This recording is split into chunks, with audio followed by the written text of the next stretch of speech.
My friend called me to a party, and that's how I met the love of my life. And I met Chester, and from the day we met, we were never apart.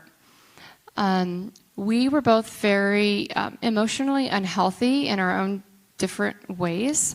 And over our time together, we were together for 12 and a half years, we both grew. He struggled with addiction and depression, two things that I have never struggled with. Although I do have my own demons, I did have my hardships growing up, we just handled them in very different ways. So I came from a point of complete, for lack of a better term, ignorance to a situation. But over time, I came to learn that taking care of your mental health is, as I said before, as important as taking care as your physical health. When Chester died, it was a complete surprise. I mean, just, my husband had passed, in the past, he had attempted suicide. But, I thought to myself, oh, it was because he was wasted. He was, this or that. And, so when he did pass, I thought, very naively, I thought we were in the clear. We had a very dear friend, Chris Cornell, take his own life. And I felt that, okay, Chester sees, what Vicki and the kids, were godparents to their children, what they're going through, and this will never happen. So we went on a family trip to our cabin. That's the video that Jim showed you. My husband was full of life. He had to go back home early to work. He was very excited to be promoting the new album and doing stuff. So he was happy. Gave me a kiss goodbye, gave the kids a kiss goodbye, and I never saw him again. The phone call I received that next morning was life-altering. My children's lives were altered forever. And in the travel time, which felt like 1,000 years to get from Sedona back home, I knew that I had to walk into the home where my husband took his life, and I had to normalize that for my children, because they were going to respond to how I reacted. I walked into that house, and I walked up to the room that it happened in. I made my peace with it, and then I made it as normal as I can. And that was the beginning of my journey of doing what I can do to normalize mental health, to normalize it's not always okay. My children have been my driving force, because one day my grandchildren are gonna look back, and they're gonna know their grandfather's life, which, by the way, I don't have grandchildren yet. I'm very hopeful. With as many kids as we have, though, it's bound to happen.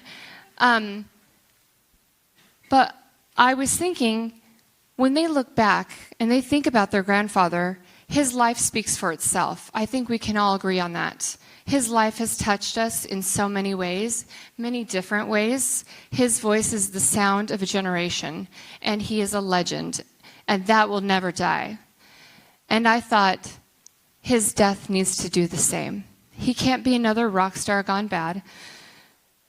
Tragic. That can't be why.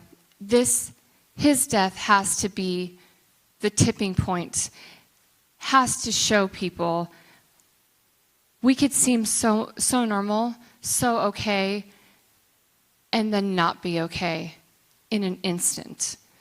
I will share with you, the night my husband took his life, or the early morning, he had been sober for almost 6 months, which was amazing for him. He had a lot of shame in the past when he had relapsed. Shame that he had just begun to share with me in the couple months before he died. Shame I didn't even know a person could have. So when he passed, and I learned that there were 2 empty beer bottles in the room, I knew he had relapsed, but I also knew he wasn't so intoxicated, out of his mind, like I would have thought. I knew instantly that drink triggered that shame, triggered a lifetime of unhealthy neural pathways. And this is what I want to get through to as many as I can. It is so important that we take care of our mental health. If you have children, speak to them about taking care of your emotions. Put words to their feelings. They go to school, they go to PE, they learn their cardiovascular health, they dissect animals when they're older. But for the most part, they don't know words for how they're feeling. Bullying, especially with social media nowadays, the need to teach our children how to cope is so important. And my husband didn't have that. He suffered from depression as a child, and it was untreated. He had traumas throughout his childhood, which many of us have. I have myself. But the way his pathways kept going, they just kept going towards disaster.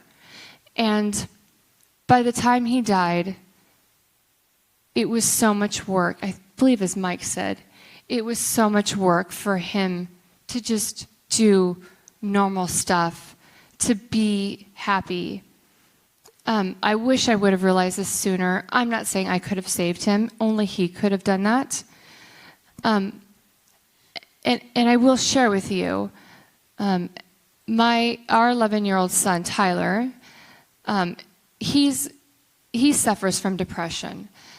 It was diagnosed through an ADD evaluation with a therapist a couple of years ago. He had markers, and we talked about it in our family. He's never experienced shame with it. And to this day, this week, he has Yellow Ribbon Week, which is a National Suicide Prevention Week.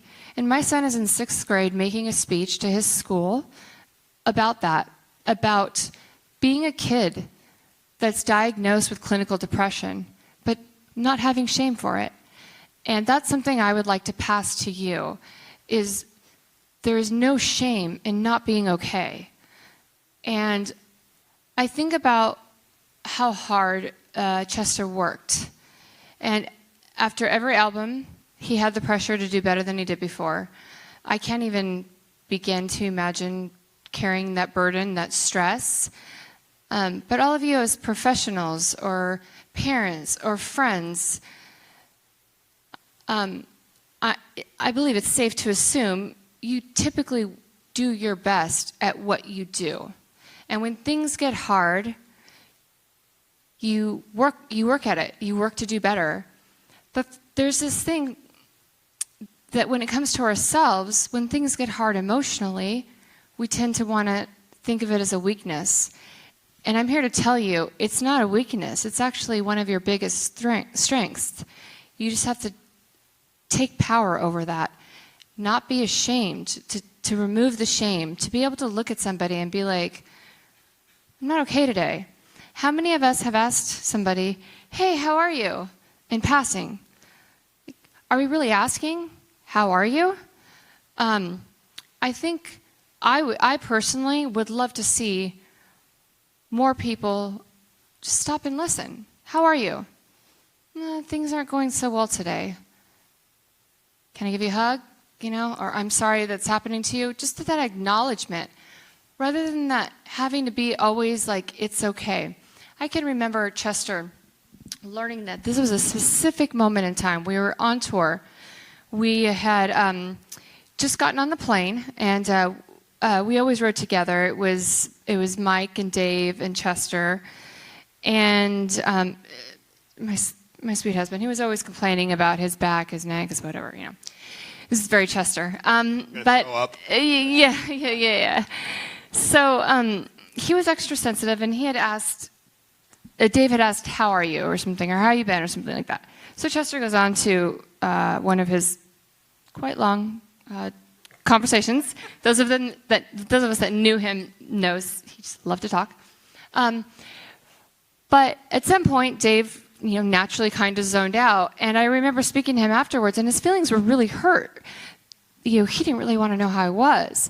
And that, to me, was very insightful, because that was Chester's perception of that question. My perception was very different. I thought Dave actually was listening to him, and Chester went on and on.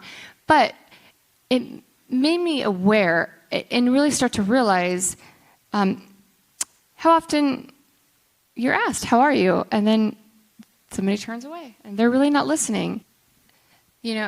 As Chester's wife, of course, there are, I can only imagine the things that have gone through my head. What did I miss? What could I have done? As much as social media has been a huge support for me, I do every now and then get people blaming me, straight up blaming me for him dying, for not saving him, for mistreating him, or who knows why these people behind their devices are saying these horribly cruel things to me. But it is a little stab in the heart. But what I have to remember is that it's not my fault. It's not my children's fault. It's not the band's fault. It's nobody's fault. Not Chester's fault. Not Chester's fault. Yeah, No, it's not a fault. It's years of untreated mental health, which led to substance abuse, which led to unhealthy relationships, which, by the time I met him, he was ready to be healthier. You can, to that, understand that. And so my message I want to say to you is, you have to be responsible for your own health. It's okay. Please reach out to those you love.